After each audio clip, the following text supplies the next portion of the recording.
So, ito pong dala nyo pala, Napier po ba to? Ano? Mais po yan, sir, na... Okay. Puno ng mais. Ito, Opo. maraming ang nagtatanong sa akin kung pwede raw ba siya sa puno ng mais. Ah, So, ito, try na rin po natin. At nilakihan ko na po, sir, ha? Ito, nagpakuha na rin po ako ng mga sanga. Tingnan nyo kung gaano po ito katigas, oh. Senator Guilas pa. Oo, matigas po yan. So, yung mais po, puno ng mais, ipakakain po natin sa mga baka, tama? Baka po, oh. Bali, ano po yun, buburuhin po namin yun, sir.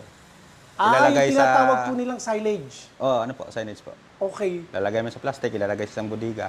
O, kailan po kayo magaganon? Baka pwede ko kayong pasyalan minsan. Baka, depende po, sir, kasi merong gagapasin din eh. Magpi-feedback po sa amin, magde-deliver po sa akin doon. Saka na po ako magpapatakbo. Iti-text ko po yung pisina pagkaan. O, pwede po bang minsan pasyalan ko po Pwede kayo po, doon sa sir. lugar ninyo para makita kung paano.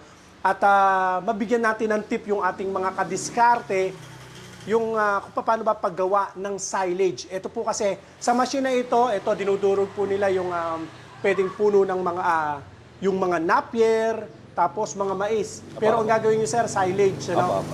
Tawag yata sa Tagalog nun, binuburo. Binuburo. Ayan. Kasi iba na po pagka binuro na eh. Mas mataas po yung vitamina niya. Ayun. Tapos Ayun. nai-enhance po nun yung mga probiotic. Opo. Yung probiotic, panlaban po yun ng ating mga alagang mga hayop sa mga sakit. Yan. Okay. Sir, try na po natin. Ang nakuha nyo po pala, Bridge and Stratton po, yung Oo nga makina. po. Opo. Testingin po natin to.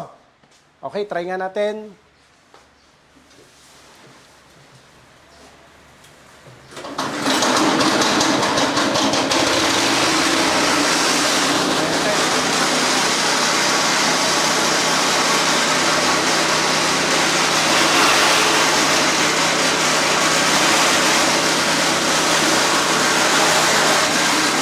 Ito, try nyo natin to.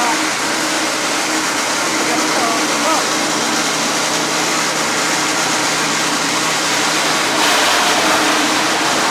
Okay. Ayan. Sir, mapapansin nyo po itong ating shredder machine. Hindi po ito kagaya ng shredder na ginagawa ng iba na kinakailangan pang isalaksak ng isalaksak. Oo, tama po yun. Napansin nyo po kanina, inilagay ko lang siya rito. Mabagal na pumapasok po siya roon para madurog siya ng magandang pagkakadurog. Hindi mo kinakailangang isalaksak ang shredder po natin. Kasi meron po siyang safety feature.